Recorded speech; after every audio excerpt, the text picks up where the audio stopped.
Ja, lep pozdrav tudi še v mojem imenu. Današnja okrogla miza ima tako kot že dve prejšnji v Ljubljani in v Slovenj Gradcu naslov Kdo nam je v resnici ukradel državo. In ravno zaradi tega bomo prvi sklop vprašanj namenili nekaterim temeljnim nesporazumom slovenske družbe v zadnjih 20 letih. In prvo vprašanje bi sam naslovil doktorju Mateju Lahovniku, ki ima izkušnjo sodelovanja v dveh slovenskih vladah in lahko tudi v tem trenutku, ko se pravzaprav sprašujemo, ali še imamo koalicijo ali ne, osvetli nekaj ozadij delovanja slovenske vlade. Zdaj vas, gospod Lahovnik, vprašal, kakšna je vaša posebna izkušnja sodelovanja v vladi v posamosvojitveni demokratični Sloveniji? Koliko lahko posameznik dejansko uresničuje svoje dobre namene in kakšno vlogo imajo ozadja, o katerih je bilo v zadnjih mesecih veliko govora in na katera sam pravzaprav nima vpliva. Hvala lepa. Lep pozdrav tudi z moje strani. Me veseli, da se vas je zbralo notorične število, kar kaže, da dejansko se dogajajo v Sloveniji zelo aktualne, pa tudi resne stvari, ki bodo imele velike posledice za državo. Moja izkušnja je seveda ta, da lahko rečem, da velika težava, s katero se vsak sooča, ki poskuša stvari spremeniti, je, da na ministrstvih ugotoviš, da se stvari pomikajo po polžje. Pomikajo se po polžje, ker ugotoviš, da marsikakšno stvar obvladujejo strukture na drugem, tretjem nivoju, da ko pa poskušaš nekaj premakniti, nekaj poseči, se seveda stvari zelo težko premikajo, ker so vzadaj različne interesne skupine. Mislim, da je to v Sloveniji zelo velik problem, da imamo v Sloveniji že vso tranzicijo zelo velik problem nedelovanja pravosodja, pravne države in je to gotovo nekomu v interesu.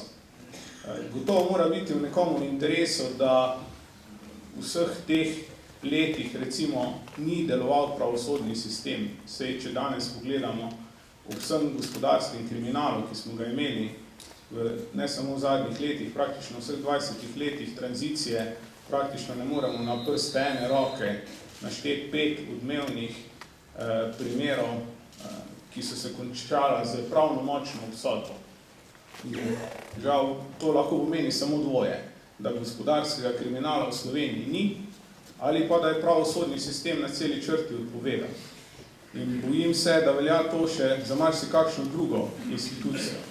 Mi s tem pošiljamo neke negativne signale, dogaja se potem negativna selekcija v družbi in ko kdo poskuša kaj premakniti, tudi če pride vlada in napove, mi bomo reformirali pravosodje, seveda vsi skočijo in rečejo, ne, to je avtonomni sistem, to ne smete posegati.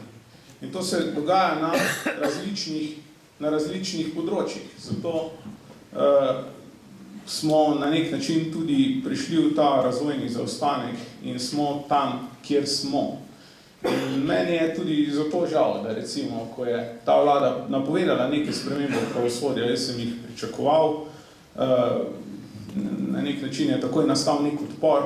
Mi vsi vemo, recimo, ko sem prej omenil primere tajkunizacije gospodarskega kriminala, ste lahko sami gledali v zadnjih mesecih, kaj se je zgodilo, ali je bilo komu odzeto premoženje. Nimo bilo, ker od leta 2002 obstaja institut zemljiškega dolga, ki lahko izigrava vse upnike. In danes je jasno, da praktično nobenemu padlemu tajkunu njegova nepremičnina ne bo mogla biti odvzeta, če je pravočasno ta instrument uporabil. In v slovenski zakonodaji zadnjih 10 let. Ali ga je nekdo dal s tem namenom tja ali ne, ne vem, ampak dal ga je.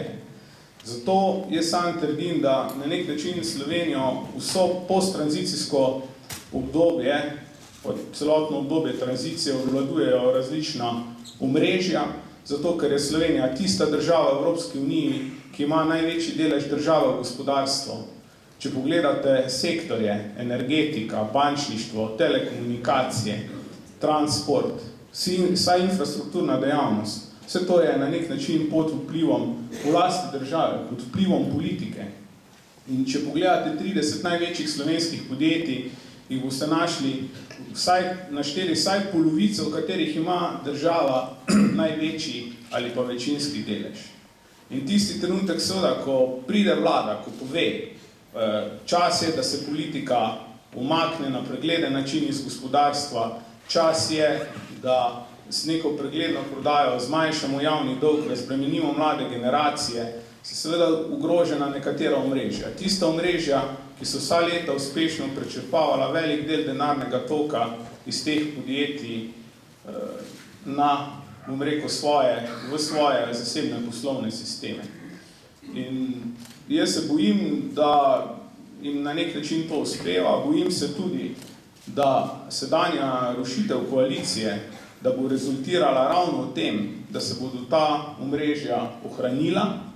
Mi smo videli, da je vlada sprejela zakon o Slovenskem državnem holdingu, zakon o sanaciji finančnega sistema preko slabe banke, sam sem to predlagal že leta 2009, vendar zato nisem imel žal podpore, ki je v svojem bistvu prinesel nekaj zelo pomembnega. To pa je, da odgovornost za dane kredite ne zastara v 3-letnem obdobju. In tako je nastala zopet polemika v Sloveniji. Ker marsikdo danes govori, vse to je nepotrebno, to je blef, reče, vse to se lahko razčisti tudi sicer, na organi pravosodja naredijo svoje. Ampak to seveda ne drži, zato ker je odgovornost za vsa ta dana posojila po obstoječi zakonodaji že zastarala. In to si dobro vedo. In na nek način je ta zakon pomenil dvoje, da bomo sanirali finančni sistem, da bo gospodarstvo se lahko normalno razvijalo naprej, hkrati pa je pomenilo tudi, da odgovornost za neka sporna dejanja, ki bodo stala davkoplačevalce lahko tudi do 4 milijarde evrov, če pogledamo, kakšna je danes vrednost slabih posojil, ne zastara. In seveda, v zadnje...